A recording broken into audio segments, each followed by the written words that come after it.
여러분, 계속해서 우리가 구약성경 민수기를 대하고 있는데요. 여러분, 이 민수기의 내용을 묵상해 보니까 하나님께서 우리에게 다음과 같은 말씀을 하시는 것 같습니다. 그것은 뭐냐면은 내가 너에게 말하고 있다. 여러분, 하나님의 말씀이 지금도 우리에게 주어지고 있다면요, 저는 그 자체가 복인 줄 믿습니다. 하나님이 가장 무서운 순간이 언제냐면요, 아무런 말씀을 안 하실 때 아닐까요? 그래서 구약과 신약 그 가운데에 중간기라고 하는 그 시대를 영적 암흑기라 부르는 것은요, 그 400년 동안에는 하나님이 아무런 말씀을 안 하셨어요. 그때는 선지자도 없었고요, 그때는 하나님의 특별한 부르심에 그런 사람들이 나타나지는 않았어요. 그래서 그것을 영적 암흑기라고 했는데, 그때 모든 세상의 철학, 세상의 많은 그런 잘못된 사상들이 그 400년 동안 일어나면서 동양에서, 철학에서 우리가 얘기하는 그런 문제의 교육들이 지금 현실을 장악하고 있는 거거든요. 그러므로 인해서 우리에게 가장 중요한 시간이 언제인가? 여러분, 가장 복된 시간이 언제인가? 지금 우리에게 말씀하고 있다면, 비록 그 말씀이 내가 들어야 할 책망의 말씀일지라도, 때로는 그 말씀이 나를 아프게 하는 그런 소리일지라도, 지금 하나님 말씀하고 있다면, 그 말씀을 듣고 있다면 그분은 이미 복된 성도인 줄 믿습니다. 그래서 이 민수기를 보면 하나님이 지금 말씀하고 계시는구나. 그런데 그 말씀에 대한 성도들의 반응이 나오는데, 그것은 늘 그 말씀대로 준행하더라, 그 표현입니다. 결국 하나님이 말씀하시고 그 말씀대로 준행하니 그때가 가장 정말 복된 시간이었음을 성경에서 얘기합니다. 그 구체적인 그 명령과 그 구체적인 순종의 내용을 살펴보니까요, 하나님께서 이스라엘 백성을 광야라고 하는 학교에서, 그렇죠? 우리가 지난주 광야에서라는 말씀을 통해서 그 힘들고 어려운 환경 속에 하나님께서 그 백성을 인도하셨다는 얘기를 들었는데, 하나님이 우리를 초청한 그 학교는 광야라는 학교였는데, 그곳에서 다음과 같은 훈련을 우리를 시키시고 있는 것을 보게 되었습니다. 여러분, 민수기 1장을 살펴보니까요, 그렇죠, 오합지졸 같이 그저 그냥 마치 출애굽이 탈출은 아닌데, 여러분, 그것은 탈출이 아닙니다. 하나님께서 허락해서 당당하게, 그렇죠, 나온 겁니다. 그들이 무서워서 도망 나온 게 아닙니다. 그들이 허락하에 하나님이 상천하지의 참신임을 10가지 재앙을 통해서 보여주고 당당하게, 그들이 심지어는 준 뭡니까? 모든 그 가축들과 모든 보화들을 같이 들고 나올 만큼 승리의 대열이 바로 출애굽의 모습이었습니다. 그래서 당당히 나왔지만 여지껏 준비되지 아니하고 훈련되지 않은 사람들인지라 그 백성들이요, 마치 오합지졸처럼요, 준비되지 않고 질서가 없었음을 보게 됩니다. 그런데 그들에게 하나님께서 뭐예요? 12지파의 지도자를 세우고 그 수를 계수하라고 하십니다. 그 이유는 바로 그 백성을 이스라엘의 군사로 만들기 위함이면서 전쟁에 동원할 그 군사의 수를 파악하라고 그렇게 처음 1장에서 명령을 내리십니다. 그런데 그 말씀, 그 명령대로 그 백성이 준행합니다. 그리고 2장에서는요, 그렇게 파악된 군사들을 12지파별로 구분해서 거룩한 하나님의 임재의 상징인, 그렇죠, 성막을 중심으로 진을 치게 합니다. 그래서 배치를 시키는 겁니다. 그리고 그 배치된 지파들을 향하여 각각의 책임을 부여하는 명을 내리시는데, 그 명에도 그 백성들이 그렇게 준행합니다. 그리고 3장과 4장에서는요, 그 12지파의 수에 들지 않았던 레위 지파들에게 특별한 분부를 하십니다. 그들은 성막을 봉사하는 자로 세우시겠다 그러면서 거룩한 일을 맡기시는데, 그 일 또한 그 명대로 그 백성이 다 준행합니다. 결국 민수기 4장까지는요, 약속의 땅으로 나가기 위한 준비의 그 기간이었음을 보게 되는데, 그렇다면 과연 이제 5장을 오늘 우리가 들어왔는데요, 5장에서는 어떤 명령을 하실까요? 여러분 이미 눈치를 채셨겠지만은 1장에서 4장까지는요 어떤 준비인고 하니 외적인 준비예요. 그렇죠? 그들을 수를 세우고 그들의 진을 세워서 그들을 보이는 그런 군사로서 하나님께서 준비하는 과정이었지만 이제 5장에서 6장에서는요 외적 준비가 아니라 무슨 준비겠습니까? 내적 준비를 시키십니다.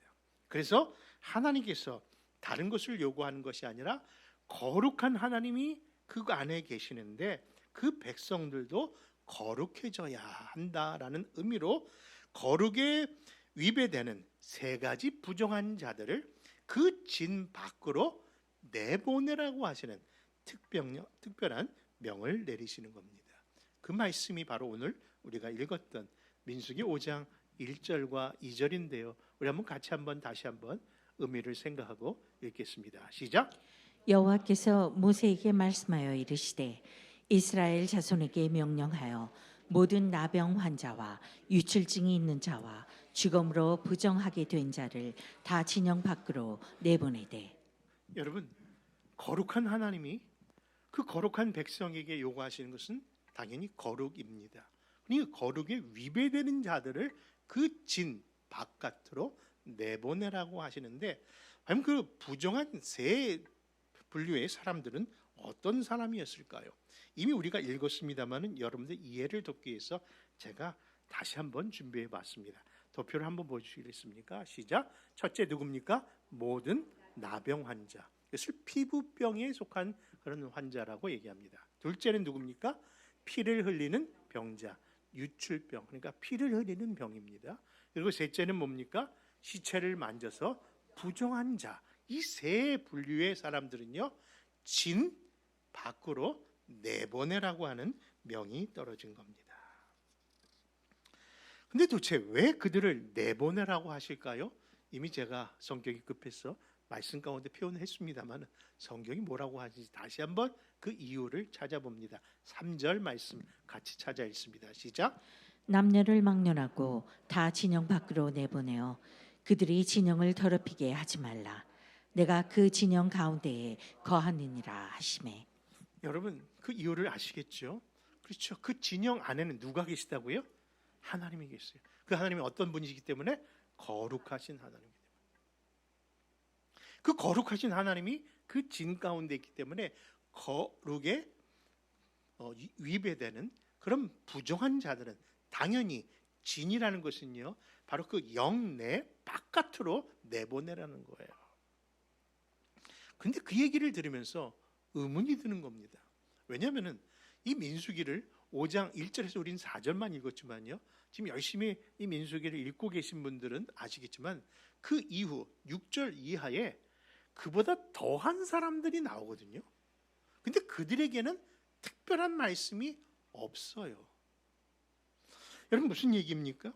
6절 이하에 보니까요 절도한 자, 남의 것을 도둑질한 자, 그리고 또한 표현하기도 좀 더럽게 느껴질 수 있겠습니다만은 남녀 간의 간통이나 간음을 한 자들에 대한 이야기가 나옵니다. 여러분 한번 생각해 보십시오. 이런 사람이 더 악하고 더럽습니까?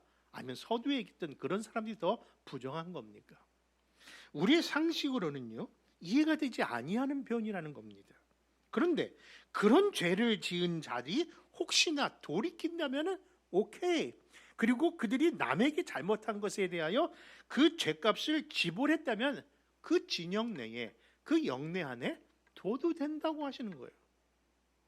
아니 이런 사람들이 도리어 더 나가야 되는 거 아닐까요? 어디다 격리시켜야 되는 것 아닐까요? 그런데 그들에게는 이 안에 머물도 되는데 아까 우리가 살펴봤던 세 가지 부정한 자들 그들은요 반드시 영밖, 진 밖으로 내보내라는 거예요.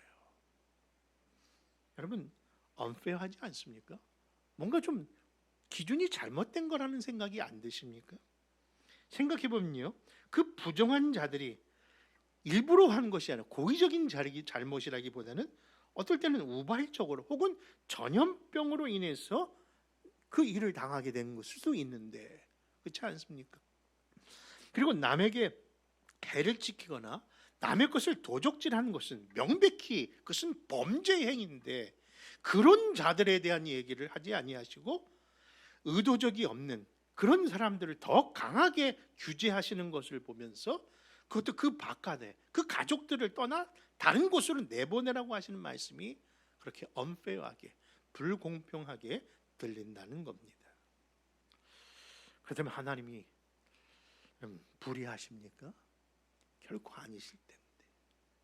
하나님 그 사실을 모르시는 분이 아니실 텐데 왜 그리하시는 것일까요?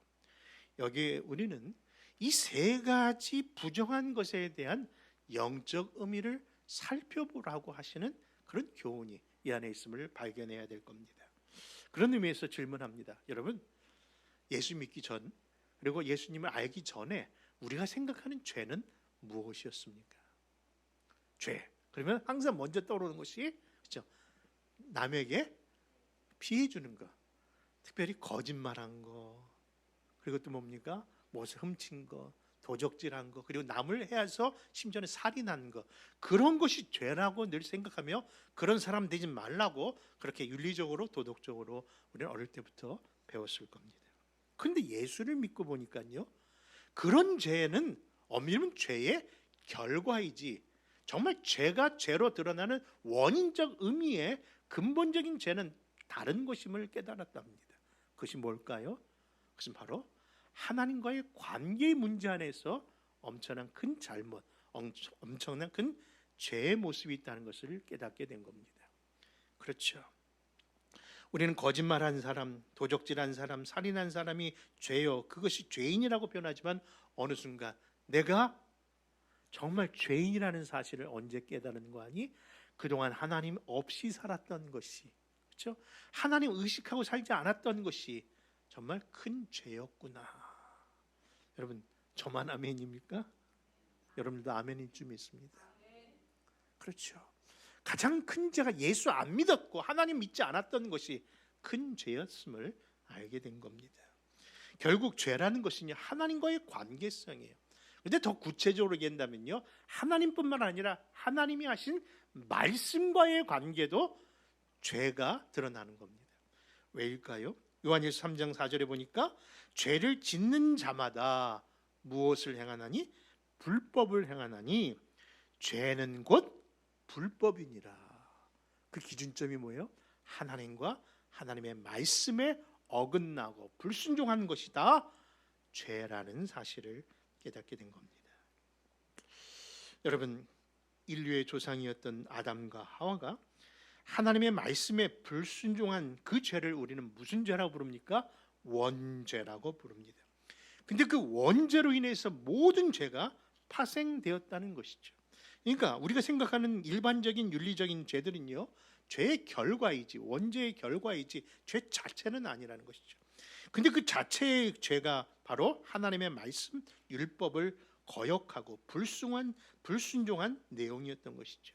그런데 그런 의미에서 생각해 보니까요, 지금 하나님께서 그 진 안에 부정한 자들을 세 가지 분류의 사람들을 진 밖으로 내보내라고 하는 그 부정한 일이 바로 원죄를 생각하게 하는 죄였다는 것을 깨닫게 되는 겁니다. 여러분, 첫째, 나병을 보면요, 예전에는 그것을 문둥병이라 불렀는데 요즘은 나병 혹은 한센병이라 부르지 않습니까? 근데 그 병이 오늘 본문에서도 그냥 나병이라 하지 않고 모든 나병이라고 표현하고 있었음을 기억하실 겁니다. 근데 그 모든 나병이라는 의미가요, 모든 피부병이라고 하는 의미로 그렇게 해석하시면 됩니다. 여러분, 왜 하필이면 피부를 얘기할까요? 여러분, 아담과 하와가 불순종의 죄를 범하였을 때 하나님께서 정말 그때도 영 밖으로, 진 밖으로 내보내셨습니다. 그 사건이 뭐죠? 에덴 동산에서 쫓겨납니다. 왜? 그곳에 거룩한 하나님 앞에 함께 할 수 없기 때문에 정말 에덴 동산에서 실낙원시키는 것이 그 말씀 아닙니까? 근데 실낙원시키면서 하나님 그 아담과 하와를 그냥 내보내지 아니하시고 그에게 입혀주신 것이 있어요. 이게 뭐죠? 그렇죠. 동물의 희생을 상징하는 가죽옷을 입혀서 그에게 줍니다. 여러분, 가죽옷, 이 가죽옷이라는 것을 엄밀히 본다면요, 피부와 밀접하게 붙은 옷이에요. 그렇죠? 그 죄를 가리고 부끄러움을 가리는 것으로 생각하지만 하나님께서 그 가죽옷을 통해서 바로 그 피부의 문제를 원죄의 산물로 보여주고 계시다는 거예요. 그래서 과거 나병이라는 이 피부병이 정말 그가 완치되었는가를 확인하기 위해서 사람들에게 의사를 찾아가라고 하지 아니하고 누구를 찾아가게 합니까? 제사장에게 찾아요. 바로 이 피부병이 다른 것이 아니라 영적인 문제이기에 하나님께서는 이것을 제사장에 가서 확인받을 것을 요구하고 있다는 거예요. 이것이 바로 우리의 죄의 근원적인 의미를 이야기하고 있는 겁니다. 그런 의미에서 유출병은 더 큰 의미가 있습니다. 그렇죠. 아담과 하와의 범죄 후에 해산의 고통으로 나타난 유출병이 아닙니까? 그런데 그 또한 죄의 산물이기 때문에 하나님께서 그 말씀을 지금 하고 계시다는 겁니다. 더군다나 죽은 시체를 만지는 것은 더 확실합니다. 바로 죄의 삭스로 결국 사망이 일었고 그 사망의 실제의 모습이 시신인데 그 시신을 만지는 것이 바로 죄라고 이야기하면서 바로 처음에 말씀드린 것처럼 이 세 가지 부정하는 것들이 다 원죄의 산물임을 이야기하고 있는 겁니다. 그러므로 진영 가운데 정결을 요구하시는 하나님은 그 거룩하신 하나님의 백성들을 요구하기 위하여 이 세 가지 부정한 자들을 결코 그 안에 둘 수 없다라고 진영 밖으로 내보낼 것을 명하신 겁니다. 이것이 바로 하나님께서 우리들에게 요구하시는 그런 삶의 율법적인 삶이라 할 수 있습니다. 그런데 이 세 가지 부정한 규례가 신약에 와서 어떻게 변화되었는지 여러분 그 역사를 기억하십니까? 이 땅의 죄인들을 위하여 오신 거룩하신 하나님의 아들 예수 그리스도를 통해서 진영 밖으로 나가야 할 그 부정한 그 대상들이 결국 예수님이 이 땅에 오시면서 어떻게 그들을 대하셨는가를 보면 이것이 어떻게 변화되었는가를 깨닫게 될 겁니다.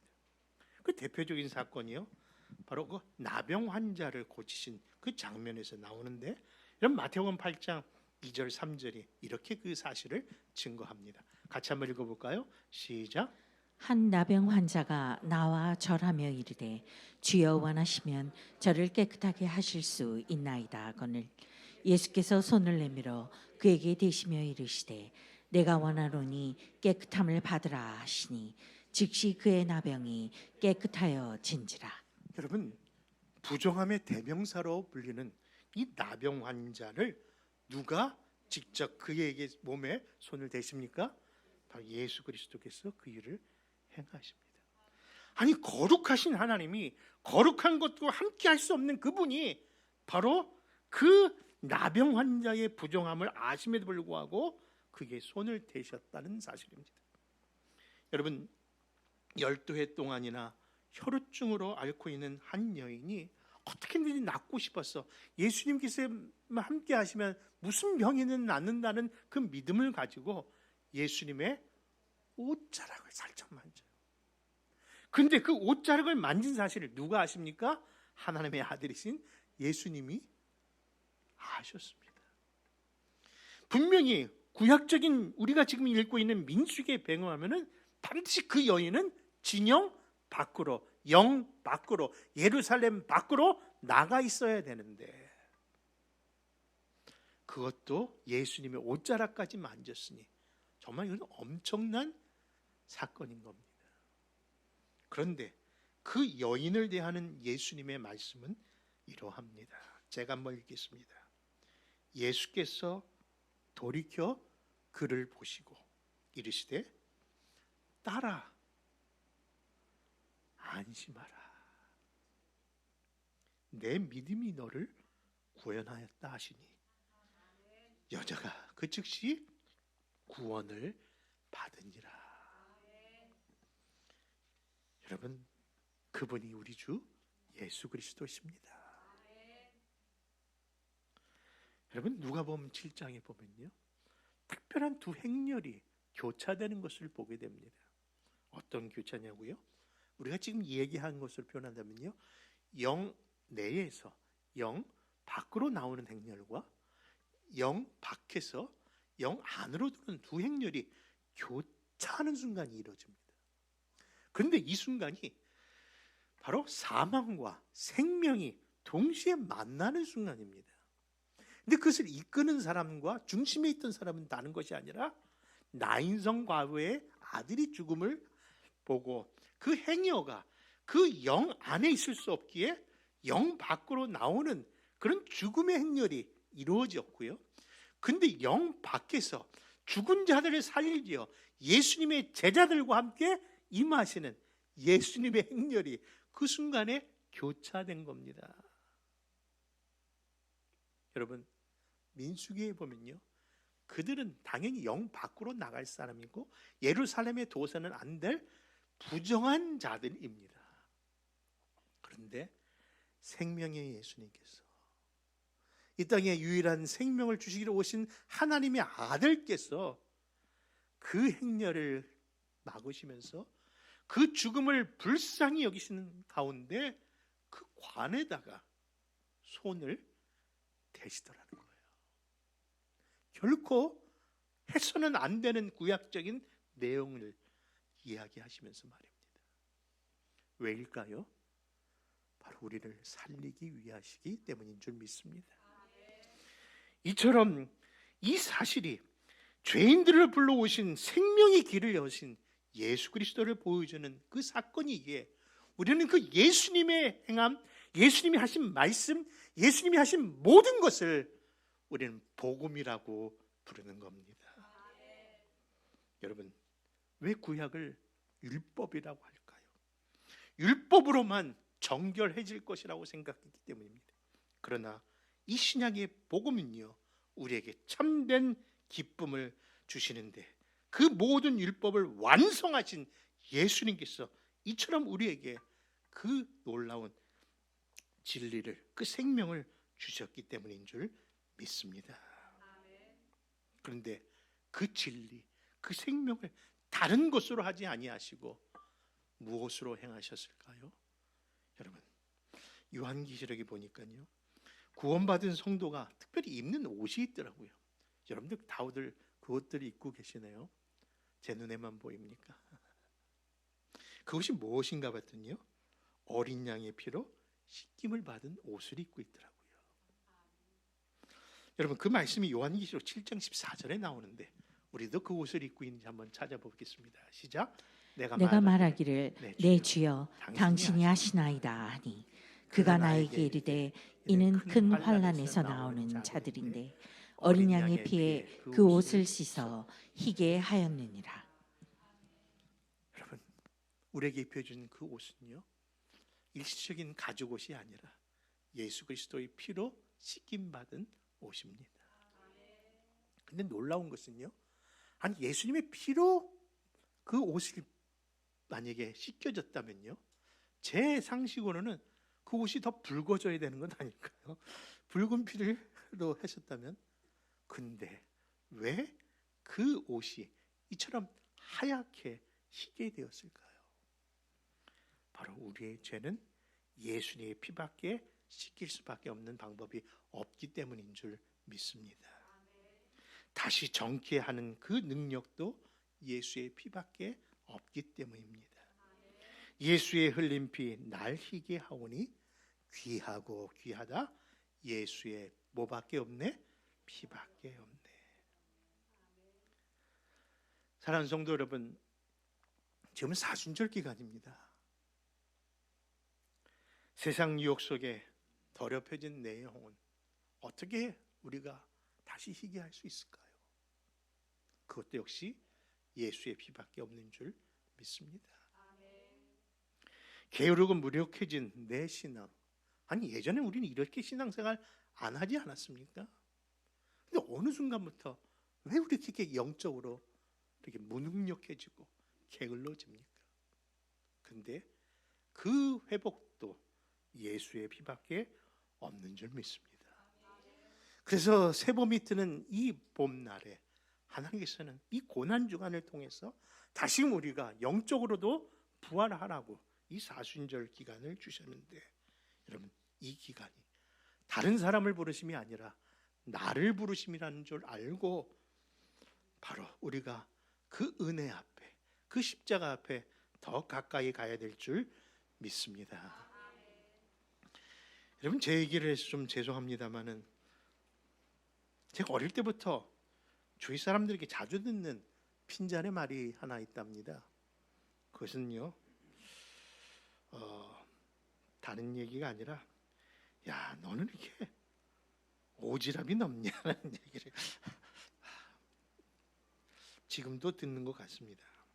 그렇죠? 아니, 네 것만 살피지 왜 이렇게 그런 일에 신경 쓰고 왜 그 일까지 네가 하려고 그러냐고 그런 얘기를 들으면서, 그것이 바로 오지랖이라는 것을 그때 들었는데요. 근데 들을 때마다 그건 아닌데 하는 생각도 들었답니다. 왜냐하면은 저는 어느 순간 보니까요, 제가 오지랖이 아니더라고요. 생각해 보니까 오지랖을 넘어 6.5까지 지금 달려가고 있는데, 근데 그런 핀잔을 들어도 요즘은 왜 이렇게 그것이 부끄럽거나 창피하지 않은지 모르겠습니다. 왜냐하면은 그 일을 가능케 하신 그분이 나보다 더 만만치 않으시기 때문에 그렇습니다. 생각해 보십시오. 굳이 그렇게까지 하시지 않아도 되는데, 굳이 인간이 되실 필요가 없었는데, 굳이 우리를 위하여 죽으시지 않으셔도 되는데, 하나님 우리에게 보여주신 그 은혜와 사랑은 정말 지나칠 정도로 행하셨습니다. 왜일까요? 우리를 그만큼 사랑하시기 때문인 줄 믿습니다. 그 사랑에 대하여 로마서 5장 6절 이하에서는 이렇게 말씀합니다. 6절과 8절의 말씀 같이 찾아 읽습니다. 시작. 우리가 아직 연약할 때에 기약대로 그리스도께서 경건하지 않은 자를 위하여 죽으셨도다. 우리가 아직 죄인 되었을 때에 그리스도께서 우리를 위하여 죽으심으로 하나님께서 우리에 대한 자기의 사랑을 확증하셨느니라. 그러므로 그 크신 사랑을 알고 믿고 감사하고 있다면요, 다시금 우리들도 이제 영적 회복의 시간을 가져야 되지 않을까요? 그 시간이 바로 오늘 우리를 이 자리에 부르신 하나님의 특별한 부르심인 줄 믿습니다. 그러므로 십자가의 부르심 앞에 다시금 믿음으로, 감사로, 찬양으로, 그리고 무슨 말씀을 하든지 그대로 준행하겠습니다 라는 순종의 자리까지 계셔서 이 마지막 때에 정말 하나님의 은혜 가운데 힘있게 살아가는 그런 우리 교회와 그런 가정들과 그런 성도들 다 되시기를 주 예수의 이름으로 축원합니다.